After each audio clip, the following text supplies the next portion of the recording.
Recently I came across an article that got my attention because the headline was, "A heart surgeon just shared what he eats in a day and his morning routine might shock you." Well, since I'm a heart surgeon and I happen to have morning routines, I read on. And you're right. It actually shocked me, but not in the way you think. So this addressed a young heart surgeon. He's, I think, in his 50s. And he goes through his entire daily diet. Now, I just want to read some of the things that he does and then see if you get shocked. So for breakfast, he starts his breakfast with an apple and a banana. And get this, once he gets hungrier, he then eats 2 pancakes made with egg whites, oats, and bananas. They're topped with coconut yogurt mixed with protein powder as well as a sprinkle of blueberries. Now, this is bound to keep the surgeon satisfied and energized until lunchtime, says the article. For lunch, he keeps it simple after a workout targeting his shoulder muscles. Now, usually when I was a heart surgeon, I did 3 cases a day, and I can tell you that there's no way I had time to work out my shoulder muscles before each case. His main plate is chicken with sweet potato rice bowl. And for a fiber boost, he makes a small salad with bell peppers, avocado, and tomatoes. To satisfy his sweet tooth, he has another serving of fresh fruit. So far we're up to 3 fruits a day. Usually grapes, cantaloupe, pineapple, and strawberries. Dinner is not so typical, says the dietitian. We've got a burger with an egg and avocado and gluten-free pad thai noodles. So are you shocked? Well, there's a lot of things here that shock me, but here's the real shocker. What this article doesn't say is that this year, this heart surgeon eating this healthy meal had a heart attack and needed a stent. That should shock you, that a physician who had a heart attack who needed a stent would post their healthy meal. Why shouldn't that shock you? Because first of all, the idea that cholesterol is the cause of heart disease needs to be laid to rest. The cholesterol theory of heart disease is a theory, just like there are other theories of what causes heart disease, like the inflammation theory, like the autoimmune theory. These theories are equally more important than cholesterol. So let me give you an example. We get letters, comments from people who try the Plant Paradox program, and they're feeling better, everything's looking better, but their doctor tells them that their cholesterol is up and wants to put them on a statin. Now here's the problem. 2 factors have to happen to produce coronary artery disease.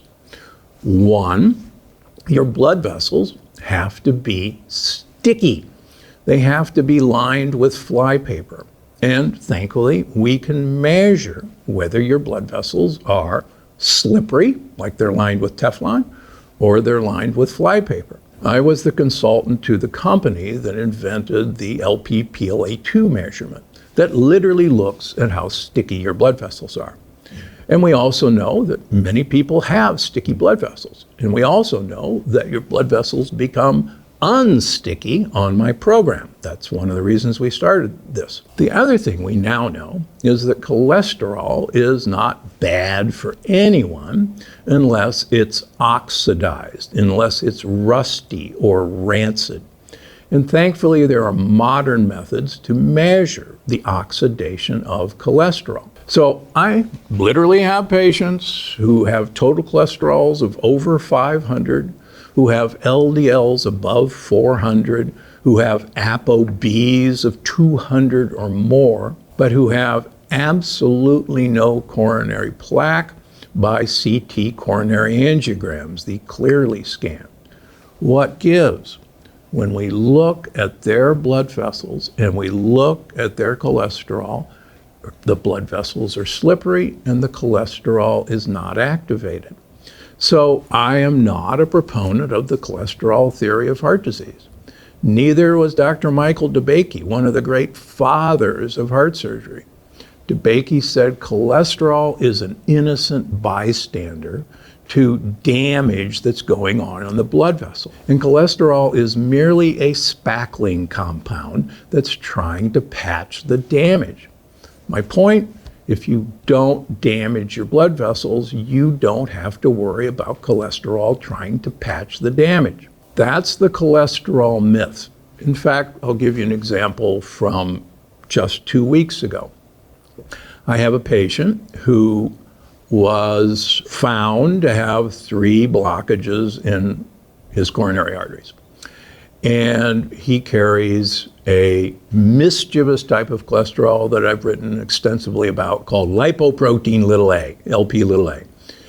You make it because of a gene that you inherit from your parents. And it's a mischievous cholesterol.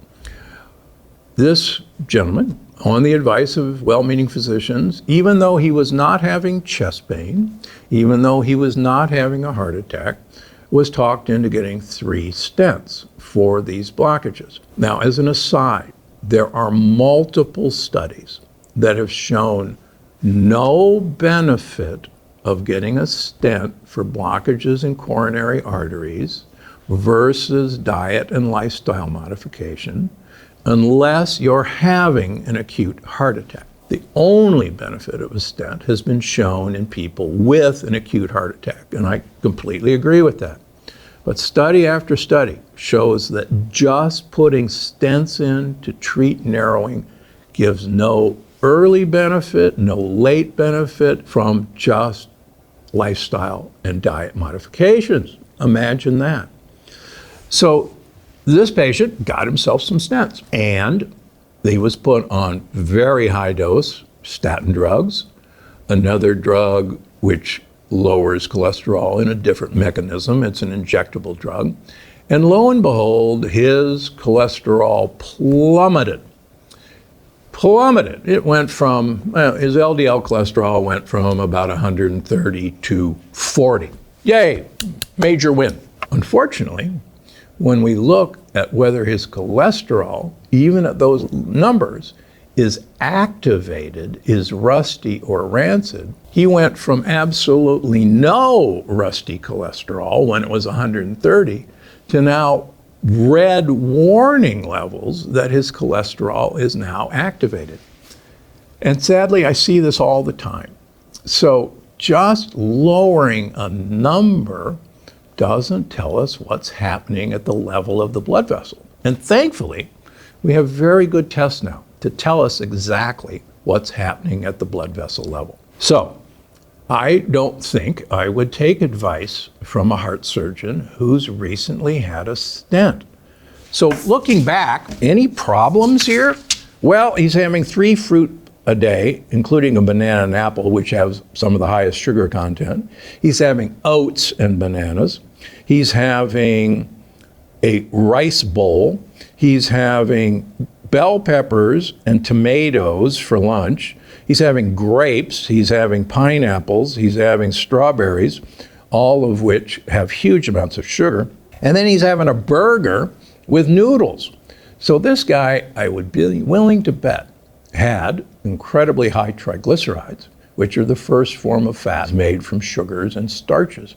And he's eating a wonderful lectin-rich diet. So I can just imagine what was going on the surface of his blood vessels. And to me, this looks like a recipe for disaster.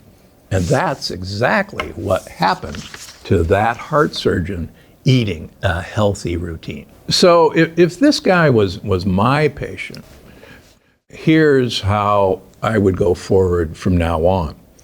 First of all, he's eating at least 3 pieces of fruit a day. And fructose is a mitochondrial toxin. And fructose is converted in our liver into triglycerides.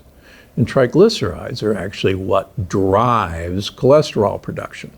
So the first thing I would do is kindly tell him to give fruit the boot. It's not a healthy eating choice. Number 2, I'd absolutely tell him to skip breakfast altogether.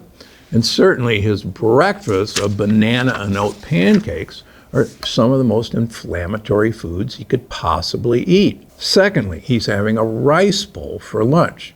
If you'll notice, he's eating a very heavily carbohydrate-based diet. And carbohydrates are converted to triglycerides, and triglycerides drive cholesterol up. So if he likes the cholesterol theory of heart disease, and bless his heart, then that's the last thing he wants to do to keep his cholesterol under control. Bell peppers, tomatoes are part of the nightshade family. They're incredibly inflammatory, causing leaky gut. And remember, inflammation in blood vessels comes from inflammation in the gut.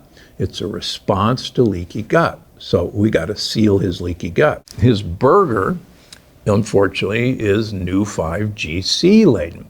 And even if it's grass-fed, grass-finished, it still contains these molecules that cause leaky gut and cause inflammation on blood vessels. So that's the last thing I want him to eat. And I see patients with stents constantly. I started doing this because I was tired of having people repeatedly get more and more heart disease even after I bypass them.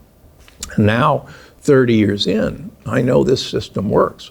So good for him for eating healthy, but his healthy eating, I submit, got him into this problem in the first place. So for all you people on Facebook and Instagram who are freaking out that they're doing great on my program, but their doctor is freaking out because of their cholesterol numbers going up, here's a few things I'd ask you to do. First of all, ask your physician to order an oxidized LDL, OX-LDL. Preferably, there's an even better test. It's called oxidized phospholipid ApoB. Now, in contracted form, it's OX, capital P, capital L, dash, ApoB. This literally tells you whether any of your balls of cholesterol are activated and likely to stick to your blood vessels. And you'll be amazed that most people following my program have absolutely beautiful oxidized phospholipid ApoB or oxidized LDL. Number two, ask your physician to order a plaque blood test, PLAC, or a LPPLA2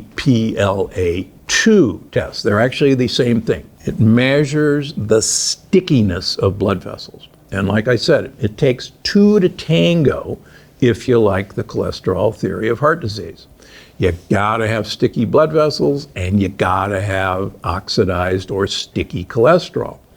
If you don't have either, it doesn't matter what your cholesterol is. And this is a way of teaching your well-meaning physician how to look at how cholesterol is acting in you.